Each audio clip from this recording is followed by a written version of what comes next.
नमस्कार बंधुरा शिवानी रान्नाघरे तुम्हादेर सबाइके स्वागत जानाच्छि।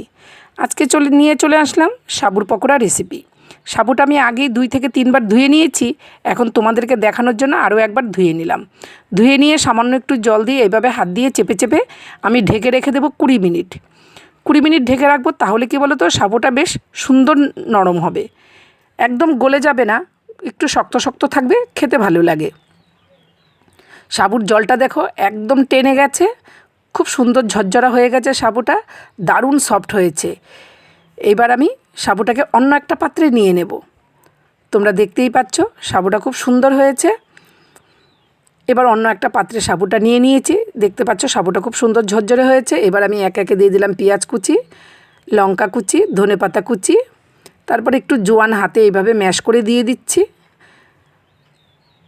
সেদ্ধ আলু এইভাবে হাতে চটকে দিচ্ছি। তোমরা চাইলে গ্রেটারে গ্রেট করেও দিতে পারো। আর নিরামিষের দিনে পেঁয়াজটা কিন্তু স্কিপ করে যাবে। আমি যেহেতু আজকে নিরামিষ নয়, সেই জন্য আমি পেঁয়াজ দিয়েছি। তারপরে পরিমাণ মতো দিয়ে দিলাম বেসন।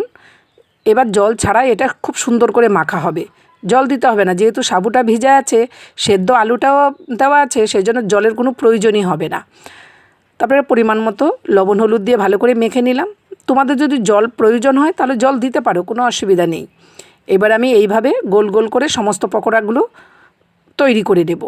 দেখতেই পাচ্ছ সমস্ত পকোড়া আমার তৈরি হয়ে গেছে। এবার তেলটা গরম হয়ে গেছে, পকোড়াগুলো ভেজে নেব। এই সময় গ্যাসের ফ্লেমটাকে পুরো লোতে রাখতে হবে, নইলে কিন্তু উপর দিয়ে পুড়ে যাবে, ভেতরে কাঁচা থেকে যাবে।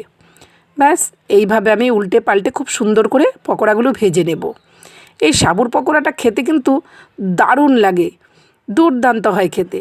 আর বিশেষ করে উপোসের সময় যদি তোমরা এই সাবুর পকোড়াটা করো, আরও বেশি ভালো লাগবে। ওই যে বললাম নিরামিষের দিন করলে পেঁয়াজটা স্কিপ করে যাবে। আমার এক ব্যাচ পকোড়া ভাজা হয়ে গেছে, বাকিটা ভাজা হচ্ছে। এইবার যেই কটা হয়েছে আমি ছেলেকে দিয়ে আসি, সন্ধেবেলা টিফিন খাবে। ভিডিওটা যদি ভালো লেগে থাকে সবার সাথে শেয়ার করে দিও। এবার তোমাদেরকে একটা ভেঙে দেখাচ্ছি, দেখো কতটা সফট হয়েছে, কতটা খাস্তা হয়েছে, দুর্দান্ত হয়েছে। ভালো লাগলে ভিডিওটা সবার সাথে শেয়ার করে দিও। দেখা হচ্ছে নতুন রেসিপিতে। আজ আসি, টাটা।